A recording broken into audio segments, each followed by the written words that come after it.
Bonjour à tous et bienvenue sur Afrique Sport pour la matinale de ce jeudi 5 janvier 2023. Au sommaire, coup dur pour Cristiano Ronaldo avec son nouveau club. Ça bouge pour Zinedine Zidane. Et puis James Appiah a failli perdre son poste de sélectionneur à cause de Mohamed Kudus. Voilà les grandes lignes de cette édition. Tout de suite, le développement. On démarre avec le CHAN initialement prévu au stade Miloud Khadéfi d'Oran. Le match amical entre le Ghana et l'Algérie ne se tiendra finalement pas dans cette enceinte. Initialement prévu au stade Miloud Khadéfi d'Oran, le match amical entre l'Algérie et le Ghana, comptant pour les préparatifs du CHAN 2022, ne se jouera plus dans cette enceinte. Dans un communiqué rendu public mardi, la Fédération algérienne de football FAF a indiqué que la rencontre se jouera finalement au stade de Baraki. Ce match devait avoir lieu au stade Miloud Khadéfi d'Oran avant qu'il ne soit reprogrammé dans la nouvelle enceinte algéroise, au grand bonheur des protégés de Madid Bouguera et des supporters des Verts avides de découvrir ce nouveau bijou, a souligné l'instance fédérale. Restons autour du CHAN. Bienvenue en Algérie. C'est le message lancé à Zinedine Zidane qui aurait reçu une invitation pour le match d'ouverture qui aura lieu en Algérie du 13 janvier au 4 février 2023. La possible venue de l'ancien meneur de jeu de l'équipe de France, dont les parents sont d'origine kabyle, serait un grand événement en Algérie. L'ancien entraîneur du Real Madrid a un emploi du temps assez peu chargé en ce moment, a priori. Alors qu'il était ces derniers jours au Maroc, Zinedine Zidane attend de savoir si le poste qu'il convoite, celui de sélectionneur de l'équipe de France, va se libérer. Nous allons d'ailleurs reparler de son avenir dans ce journal.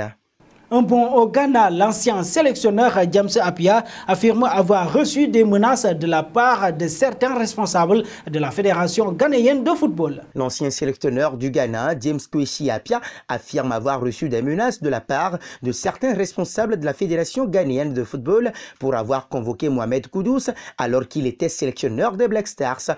Pas seulement Mohamed Kudus, mais d'autres jeunes joueurs. Certaines personnes ont estimé que les jeunes joueurs ne méritaient pas d'être appelés par les Black Stars, a-t-il déclaré dans une interview accordée à Dan Kweku Yeboah TV. Mon poste était en jeu car on m'avait prévenu que si je perdais le match, je serais licencié. Cela ne m'a pas dérangé car je savais que je faisais ce qui était bon pour le pays, a ajouté l'ancien sélectionneur. L'équipe d'Appiah a enregistré une victoire 2-0 sur l'Afrique du Sud lors de ce match et Kudus est devenu depuis un élément important dans l'équipe nationale du Ghana.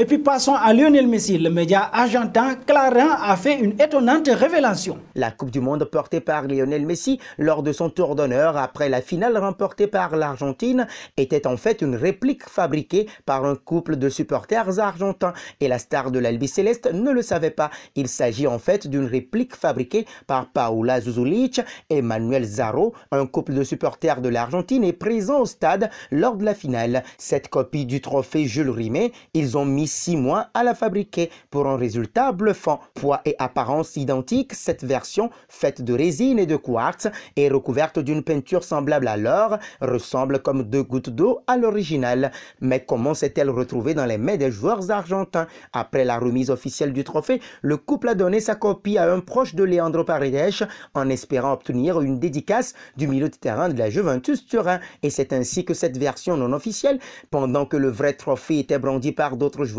s'est retrouvé sur le terrain durant les festivités. Revoici Zizou. D'après le média espagnol Fichajes, Zinedine Zidane aurait été choisi par le nouveau conseil d'administration de la Juventus Turin pour remplacer Massimiliano Allegri. Zinedine Zidane aurait été choisi par le nouveau conseil d'administration de la Juventus Turin pour remplacer un Massimiliano Allegri en délicatesse à l'issue de la saison en cours. De son côté, le champion du monde 98 serait favorable à une expérience au sein du club turinois dont il a porté les couleurs en tant que joueur entre 1996 et 2001. Ce serait même la destination qu'il affectionne le plus pour reprendre sa carrière d'entraîneur. Ces derniers mois, l'ancien coach du Real Madrid a été approché par le Paris Saint-Germain, Newcastle United ou encore Manchester United. Des propositions qui n'ont pas emballé le natif de Marseille qui avait pour ambition de prendre en main les Bleus, ce qui n'est plus d'actualité. Et nous voici arrivés à l'instant quiz avec 3 indices qui vont permettre de connaître notre joueur mystère du jour. Premier indice, je suis un milieu de terrain de 25 ans évoluant en Italie. Deuxième indice, j'ai déjà joué pour 3 clubs dont Cagliari et Calcio Come. Troisième indice, on m'appelle le nouveau Modric. Qui suis-je? Vos réponses seront attendues en commentaire. Et nos félicitations à tous ceux qui ont répondu Alex Iwobi lors de la dernière matinale. C'était le joueur à trouver puisqu'il est un attaquant de 25 ans évoluant en Angleterre qui a déjà joué pour 2 clubs tous en Angleterre. Il a remplacé Mesut Ozil lors de son premier match de Premier League. Terminons avec CR7. À peine arrivé à Al Nassr, Cristiano Ronaldo a déjà des problèmes. Désormais en Arabie Saoudite, le Portugais était impatient de faire ses grands débuts sous ses nouvelles couleurs. Mais voilà que le quintuple Ballon d'Or est suspendu pour les 2 prochains matchs. Une sanction qui lui avait été infligée lorsqu'il était encore à Manchester United, mais qui est toutefois toujours valable du côté du championnat saoudien. Un coup dur pour le protégé de Rudy Garcia qui souhaitait faire ses débuts au plus vite en Arabie Saoudite. Il va donc falloir se montrer encore un peu patient. En effet, Cristiano Ronaldo va donc manquer les 2 prochains matchs d'Al Nassr. Et nous arrivons au terme de cette matinale que nous bouclons avec la question du jour. Zinedine Zidane à la Juventus Turin. Qu'en dites-vous? Vos réponses seront attendues en commentaire. Mais en attendant, n'hésitez pas à vous abonner sur Afrique Sport pour ne rien manquer des informations autour du football.